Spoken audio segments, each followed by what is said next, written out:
Alors, la fonction en escalier est une fonction qu'on peut utiliser dans différents contextes, des contextes de tarification, par exemple, de stationnement ou autres, ou encore des phénomènes de tarification de livraison de paquets.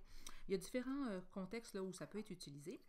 Euh, la fonction en escalier, elle est formée, bien entendu, de marches, donc de marches qui forment son escalier, donc de paliers horizontaux.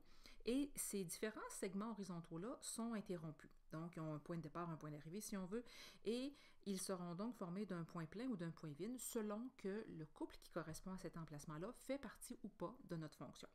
Et ce que représentent ces emplacements-là, donc les boules pleines et boules vides, si on veut, là, c'est ce qu'on va appeler en X les valeurs critiques, donc les moments où il y a interruption du palier. Alors, si on regarde ça avec la situation suivante, un coût de stationnement qui montrerait donc différents moments de tarification, bien, on pourrait le décrire à l'aide des 3 paliers qu'on a ici de tarification dans notre graphique.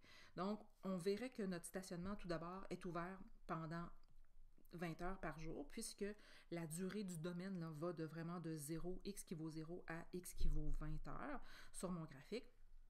Maintenant, les 3 possibilités, si on veut, de tarification seraient donc formées de ces 3 paliers-là.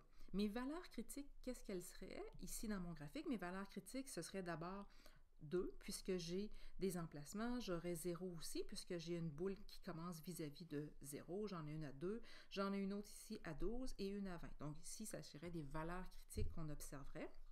Et je pourrais aussi voir que, puisque mes segments sont formés de segments horizontaux avec des boules pleines et des boules vides, ce que ça signifierait, c'est la chose suivante. Donc, si on regarde au départ, ici, à la première boule, au premier palier, si on veut, ça correspond à x qui vaut 0. Donc, à 0 heure, si je n'utilise pas le stationnement, c'est tout à fait normal que la boule soit vide à cette marche-là, puisque je ne suis pas censée être facturée pour 0 heure d'utilisation de stationnement, vous comprenez? Et ce palier-là dure pendant 2 heures. Donc, j'ai un premier palier pour les 2 premières heures de stationnement que j'utiliserai. Et ce que je vois, c'est qu'après 2 heures, la tarification qu'on me demande, elle est de 2,50 $. Donc, ça veut dire que entre 0 et 2 heures d'utilisation, le tarif est toujours le même. Il correspond à 2,50 $ par heure demandée. Maintenant, si je vais au-delà de 2 heures, donc ça veut dire si je dépasse là, une minute de plus, là, à ce moment-là, ma tarification change. Donc, c'est tout à fait normal que je change de palier. C'est pour ça que le deuxième palier nous montre ce qui se passe. Entre 2 heures, donc à partir de 2 heures, mais vraiment un petit peu au-delà de ça, j'ai donc une nouvelle tarification. Donc, dès qu'on dépasse 2 heures, 2 heures 1 minute si on veut, ma tarification devient maintenant d'1 $ par heure. Et cette tarification, elle est maintenue tout au long du palier jusqu'à 12 heures inclusivement. Donc, c'est pour ça qu'à 12 heures, la petite boule qu'on a, elle est pleine. Pour dire que si on va jusqu'à 12 heures inclusivement, la tarification, elle est maintenue à 1 $ par heure.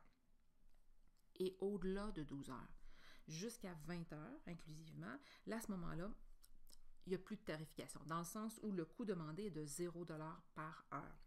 Là, à ce moment-là, on se trouve vraiment dans cette section-là, ici, du graphique.